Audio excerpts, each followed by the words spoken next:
Vinny, very well. Yourself? Yeah, very well, thanks. Good. First of all, injuries. Coleman, Pienaar. Steven Pienaar is recovering really well, so we're going to assess him, his surprises, and we're going to assess him over the next few days. The same than Seamus. They are both in the same situation. Too early to tell if they're going to be fit for the weekend. Obviously, Ross Barkley is developing or is recovering quicker than we thought, but it's still obviously in early stages. And then obviously I consider Brian Oviedo, Darren Gibson fully fit after getting through the game on Tuesday, and Aruna Kone will be fully fit after he can play a few minutes on the pitch, which we couldn't get on Tuesday. What do you make of reports this week linking Manchester City with a £50 million bid for Ross Barkley? Well, I don't think it's anything to comment from my point of view. I think that's something. If it's a rumour, we'll leave it there. And we've spoken enough in the past about potential interest, and I always mention the same. We take it as a footballing compliment, and we move on. All we want from Ross now is to be able to get him fully fit and get him ready to enjoy his football and help the team, and we are looking forward to that day. Have you ever had any inquiries for him No. in the past then? No. Roberto, 17 goals conceded from the 7 games, which is 10 more than at the same stage last season. What do you put that down to? Why haven't you been able to recapture that solidity that you had last season? Well, it is. I think that's been an area that we've been quite poor, and it's something that we need to improve and we need to fine tune. Sometimes you get situations where when you are so good as a team at something that you could take it for granted, and then you get a little bit of a misfortune in 1 or 2 actions early on in the season that they end up in the back of the net, and all of a sudden it seems that the confidence is not the same, and you don't defend with the same intensity. You're looking at the experience that we have in the team. We haven't made any major changes in those positions that they would be significant to answer to those numbers. And it's just making sure that the focus as a team to defend needs to be better. We need to improve in that department, and that's clearly an area that we need to resolve and fine tune over the next few weeks, because it's affecting scorelines. And I think the performances going forward, they've been improving and they got better than where we were last season, and that's what we want to be doing in every aspect of our performances. And clearly defensively we need to improve as a team. What concerns then do you have that confidence is becoming an issue within that defensive line? No, confidence, it can be from one game to another. I think the way we play as a team, we are a confident side. We will never go away from that. What I'm mentioning confidence sometimes is that the ball hits the crossbar, and instead of being reflected, going back to the striker or to the defender, at the moment is going back to the striker, and a deflected shot ends up in the back of the net, and those are periods that they are normal in football. Now we want to do is making sure that we get an even more focus, better concentration, better communication, and just face that challenge of getting back the standards that we have as a team defensively. It's not something that we aim in, it's something that we have, and that's a big difference. But clearly, considering the amount of goals that we conceded, is not something that we want to accept. We want to just change it and make it better, even though we'll always approach games to win games, not just to try to keep clean sheets and then win games as a consequence of that. But it's important that we don't become a team that we can concede games cheaply and easily. When you look at those 2 games against Liverpool last season, how much of a different proposition are they now without Luis Suarez? I think every team changes when you change personnel. You need to find different partnerships, you need to find different ways of playing, and I'm sure that there is a little bit of adaptation as well with European football, because we feel going through the same period. So you understand that it's early on in the season. They just adapting towards those demands and having different players and different new ways of playing and new signings, because obviously a player like Luis Suarez was very significant and someone that the attacking threat was relying on. But the game is going to be really exciting. I think it's going to be one of the best derbies of I think the last two were very good from a technical point of view and football games itself. But I think this one is building up towards being a very, very good game. And I said that the defeat against Crystal Palace was something spooky about it. So the last time we beat Liverpool at Anfield was the 27th of September. So I hope that the spookiness, if it's a word, carries on in the weekend. Do you go in for omens then? Sometimes I do, yeah. When you get defeated 3-2 at home by the same scoreline against the same team and with the same circumstances, I don't mind to follow that. Do you see it being an open game, or do you see two sides that are looking to tighten up? No, I don't think that's in the nature of the two sides. I think that we are two sides that we wanna win games, that we wanna approach games in controlling the ball and imposing ourselves in the game and trying to win the football game.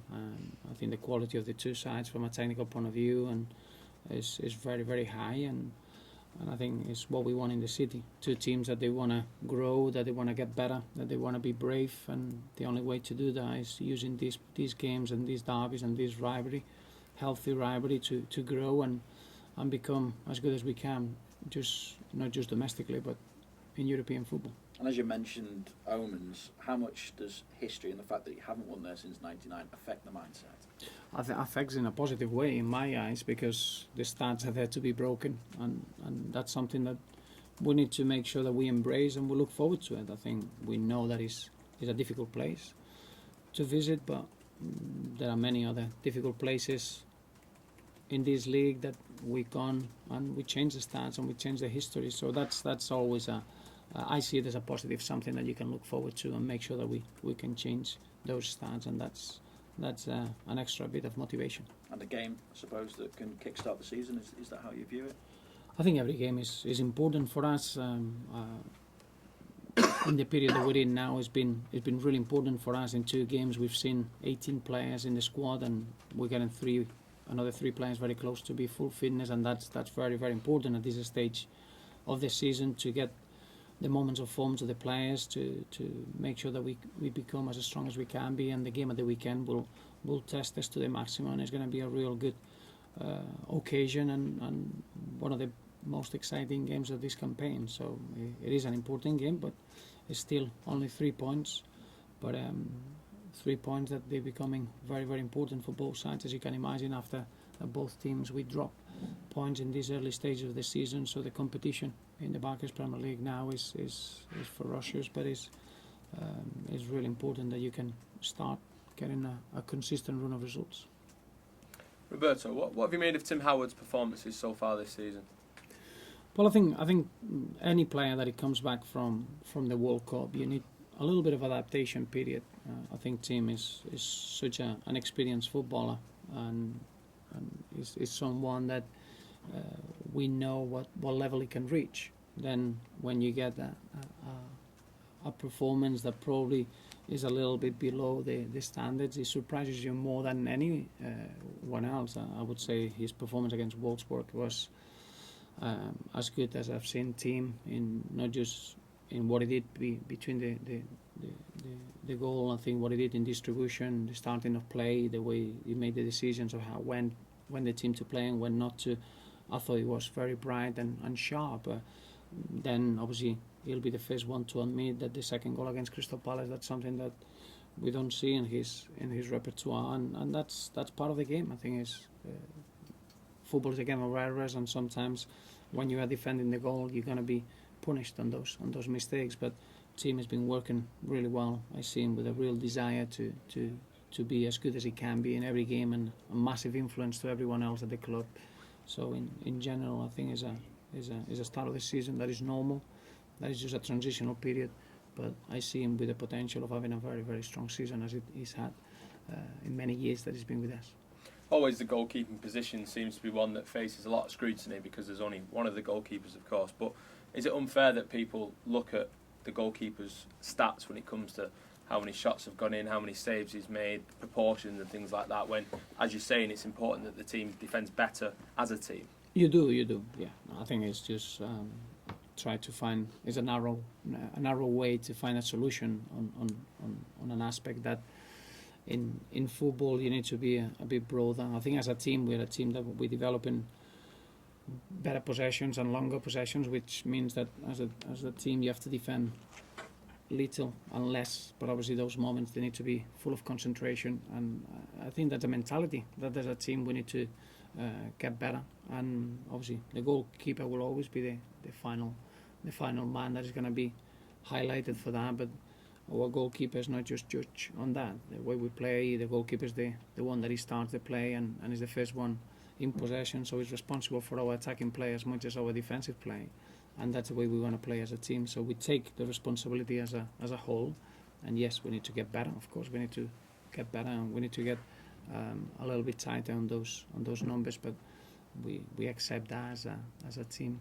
and we're going to get better on that.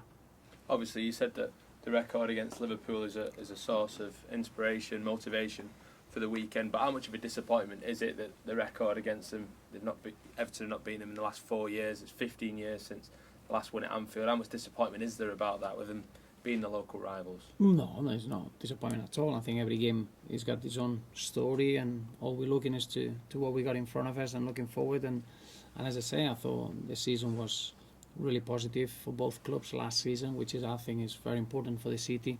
And now we're both in a similar position in terms of adapting to the start of the campaign with the European demands, but it's good for the city that the two teams are competing against each other in the highest level, and we push each other to become as good as we can. Any top teams in any league in world football, you get a lot from strong rivalries from Spain, from Italy, from any country that you analyse, and I see that as a positive, but not in terms of looking at historic stats and historic results. We're looking at the performance on Saturday, the game on Saturday, and making sure that going forward we're becoming a team that we can go anywhere in the league and anywhere in Europe and be ourselves and try to win the football game, which that's something that we need to develop.